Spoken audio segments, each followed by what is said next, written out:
Everyone, welcome to learn with Sachis. तो ये video हमारे थर्ड ईयर के 6 सेमेस्टर के बच्चों के लिए है और ये वीडियो आपके कंपटीशन वगैरह के लिए भी है जो रिलेटेड है सोशियोलॉजी के पेपर से। तो इस वीडियो में हम देखने वाले हैं D.N. मजूमदार के बारे में। इनकी इंट्रोडक्शन जानेंगे हम लोग और इनके बारे में इन्होंने कौन कौन सी फेमस बुक्स लिखी हैं उसके बारे में भी जानेंगे। ठीक है, तो इस वीडियो को शुरू करते हैं। और मैं एक चीज़ आपसे रिक्वेस्ट करना चाहूँगी कि प्लीज़ अपने साथ एक कॉपी या पेन लेके ज़रूर बैठे कि जो इम्पोर्टेंट पॉइंट्स हो उसे आप नोट कर सकें। तो आगे बढ़ते हैं हम लोग इसी क्रम में। यहाँ पर हम लोग देखने वाले हैं D.N. मजूमदार के बारे में। तो चलिए इसको शुरू करते हैं। जो D.N. मजूमदार हैं उनका पूरा नाम धीरेन्द्र नाथ मजूमदार भी है। ठीक है, ये एक बहुत ही फेमस मानव शास्त्री के रूप में प्रसिद्ध हैं। इसके बाद भी उन्हें जाति, जनजाति, प्रजाति तथा संस्कृति से संबंधित अनेक ऐसे विचार प्रस्तुत किए जिन्हें समाजशास्त्री चिंतन के क्षेत्र में बहुत प्रमुख माना जाता है। D.N. मजूमदार का जन्म एक बंगाली परिवार में सन 1903 में पटना में हुआ। आरंभ में ही एक उच्च प्रतिभा वाले विद्यार्थी के रूप में उन्होंने सन 1924 में कलकत्ता विश्वविद्यालय से मानव शास्त्र विषय में MA की परीक्षा प्रथम श्रेणी में उत्तीर्ण की। उस समय कलकत्ता विश्वविद्यालय द्वारा दी जाने वाली प्रेमचंद रायचंद छात्रवृत्ति इतनी प्रतिष्ठित थी कि अत्यधिक उच्च प्रतिभा वाला कोई विद्यार्थी इसे प्राप्त नहीं कर सकता था। सन 1926 में इस छात्रवृत्ति के लिए D.N. मजूमदार को चुना गया। MA की परीक्षा उत्तीर्ण करने के बाद तत्कालीन ब्रिटिश शासन द्वारा D.N. मजूमदार को उप डिप्टी कलेक्टर के रूप में नामित किया गया, लेकिन उन्होंने इसे स्वीकार न करके छोटा नागपुर क्षेत्र में मानव शास्त्री अनुसंधान करना आरंभ कर दिया। इसके लिए उन्हें उस समय के प्रसिद्ध मानव शास्त्री शरद चंद्र राय ने प्रेरित करने के साथ ही उनका मार्गदर्शन भी किया। सन 1928 में डॉक्टर मजूमदार लखनऊ विश्वविद्यालय के अर्थशास्त्र एवं समाजशास्त्र विभाग में आदिम अर्थशास्त्र, जिसे हम लोग प्रिमिटिव इकोनॉमिक्स विषय भी कहते हैं, इसमें ये प्रवक्ता के रूप में नियुक्त हुए। सन 1946 में इसी विभाग में उन्हें रीडर के पद पर नियुक्त कर दिया गया। इस विभाग में 22 वर्ष तक अपनी बहुमूल्य सेवा देने के कारण सन 1950 में उनके लिए मानव शास्त्र के प्रोफेसर के एक नए पद का सृजन किया गया।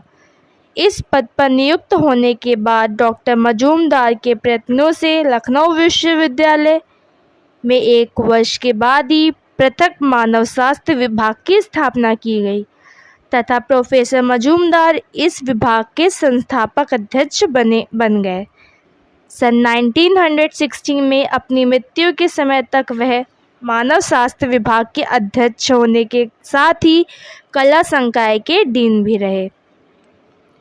सन 1928 में लखनऊ विश्वविद्यालय में प्रवक्ता के रूप में अपनी शैक्षिक जीवन आरंभ करने के बाद भी डॉक्टर मजूमदार संकाय रूप से कोल्हन की हो जनजाति के अध्ययन में लगे रहे। सन 1932 में वह PhD के शोध कार्य हेतु इंग्लैंड के कैम्ब्रिज विश्वविद्यालय में चले गए, जहां उन्होंने प्रसिद्ध मानव शास्त्री हडसन के निर्देशन में कोलन की हो जनजाति में संस्कृति संपर्क तथा पर संस्कृति ग्रहण, जिसे हम लोग culture contact and acculturation among the Ho of Kolhan पर अपना शोध प्रबंध प्रस्तुत किया। ये पूरा है हाईलाइटेड, इससे आप ये बहुत ही ज़्यादा मोस्ट है, इम्पॉर्टेंट है, जो एग्ज़ाम में बहुत ज़्यादा पूछा जाता है, तो आप लोग इस पे ज़रूर ध्यान दीजिएगा। ये बहुत ही ज़्यादा पूछे जाने वाला प्रश्न है। इसी तरह हम लोग का ये जो पीछे का है, ये जो जितने भी पॉइंट्स मैंने लिखे हैं इसको आप लोग प्लीज़ नोट डाउन कर लीजिएगा। ये बहुत ही ज़्यादा पूछा जाता है, कुछ चीज़ें इंग्लिश में भी है, उसे भी आप लोग देखिए। क्या करते हैं कभी कभी कि जो हमारा शोध प्रबंध है among the Ho of Kolhan, इसमें ये क्या करते हैं कि आपको एज इट इज़ लिखा हुआ दे देंगे और इसी को जैसे इंग्लिश से हिंदी में कन्वर्ट करते हैं वैसे ही दे देंगे। या कहीं कहीं कभी कभी ये भी पूछ लिया जाता है कि कोलन की हो जनजाति का अध्ययन किस मानव शास्त्री या समाज शास्त्री ने किया था, तो आप इसमें D.N. मजूमदार के टिक कर सकते हैं। ठीक है, तो इसी तरह हम लोग आगे बढ़ते हैं, जिस पर उन्हें सन 1935 यानी 1935 में कैम्ब्रिज विश्वविद्यालय द्वारा PhD की उपाधि प्राप्त दी गई। इस दौरान उन्हें कैम्ब्रिज विश्वविद्यालय में अनेक व्याख्यान देने के लिए भी नियुक्त किया गया, जो किसी भारतीय मानवशास्त्री को मिलने वाला यह पहला अवसर था। इंग्लैंड में रहते हुए ही D.N. मजूमदार प्रसिद्ध मानवशास्त्री मेलानस्की से इतना प्रभावित हुए कि वह अपने शिक्षक के रूप में उन्हें देखने लगे। यही रहते हुए उन्होंने भौतिक तथा सामाजिक मानवशास्त्र में होने वाले आधुनिक विकास की प्रवृत्तियों को समझा। भारत में वापस लौटने के बाद 1939 में उन्होंने इंडियन साइंस कांग्रेस के 26वें अधिवेशन में मानव शास्त्र तथा पुरातत्व शास्त्र खंड की अध्यक्षता की। केवल 38 वर्ष की आयु में उन्हें भारत के राष्ट्रीय विज्ञान संस्थान के फेलो के रूप में निर्वाचित किया गया। भारत में जब 1941 की जनगणना प्रारंभ हुई तो उन्हें इस जनगणना के अंग्रेज आयुक्त द्वारा तत्कालीन संयुक्त प्रांत वर्तमान, जिसे हम लोग उत्तर प्रदेश, उत्तराखंड तथा बिहार और मध्य प्रदेश का कुछ हिस्सा, ठीक है, जानते हैं, में मानवमितीय माप के आधार पर सर्वेक्षण का कार्य सौंपा गया। इसके लिए उन्होंने संयुक्त प्रांत में विभिन्न जनजातियों और जातियों के 21 समूह बनाकर दैव निर्देशन के आधार पर 4,000 लोगों के रक्त के नमूने लेकर मानवशास्त्रीय अध्ययन को एक नई दिशा दी।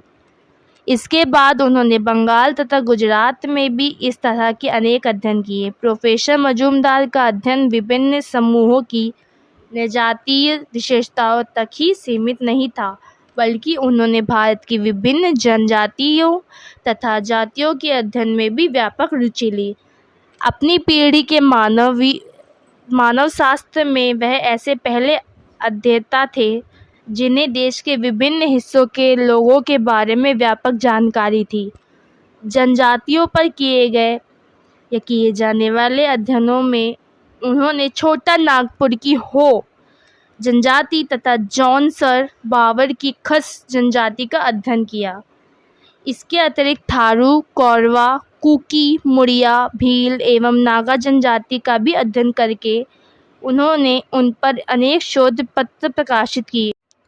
इसी तरह अब हम लोग इनकी फेमस बुक्स के बारे में देखने जा रहे हैं। उससे पहले हम लोग इनका एक फेमस जो इनका स्टेटमेंट है, जिसे मजूमदार का बहुत ही ज़्यादा फेमस, बहुत ही ज़्यादा परीक्षाओं में पूछे जाने वाला स्टेटमेंट है, उसके बारे में देख लेते हैं।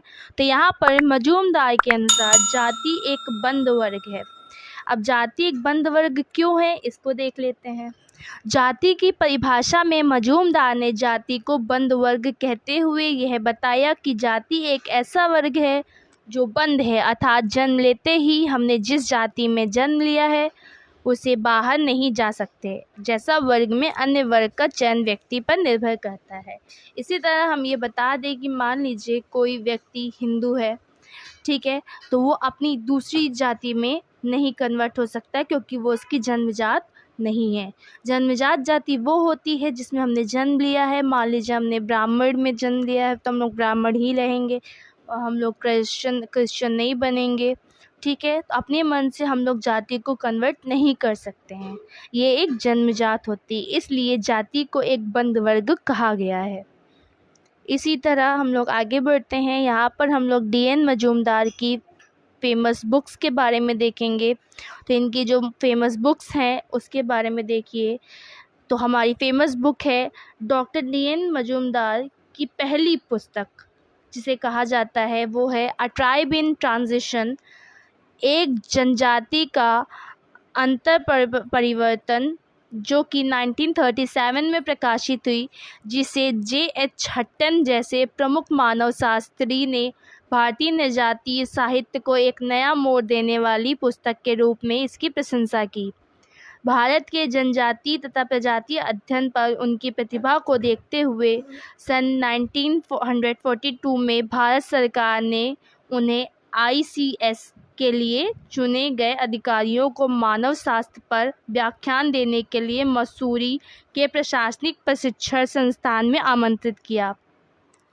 यहाँ उन्होंने भारत की प्रजातियों और संस्कृति पर महत्वपूर्ण व्याख्यान दिए, जो बाद में सन 1944 में प्रकाशित होने वाली पुस्तक उनकी भारत की प्रजातीय तथा संस्कृति, race and culture of India में प्रकाशित हुए।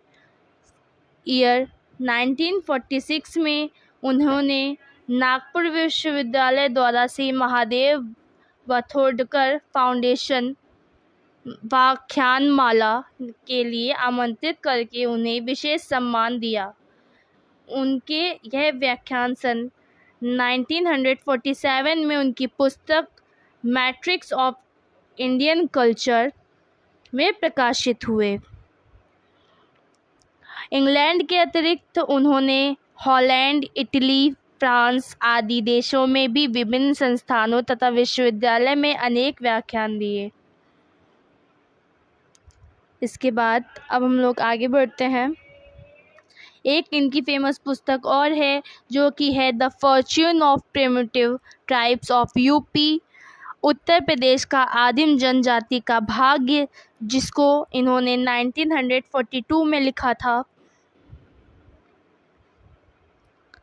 यहाँ पर इनकी दो पुस्तक और महत्वपूर्ण है, द अफेयर्स ऑफ ट्राइब, जनजाति के मामले, जो कि इनकी 1950 में प्रकाशित हुई, और इनकी एक और फेमस पुस्तक है रूरल प्रोफाइल, ग्रामीण प्रोफाइल, यह 1956 में प्रकाशित हुई।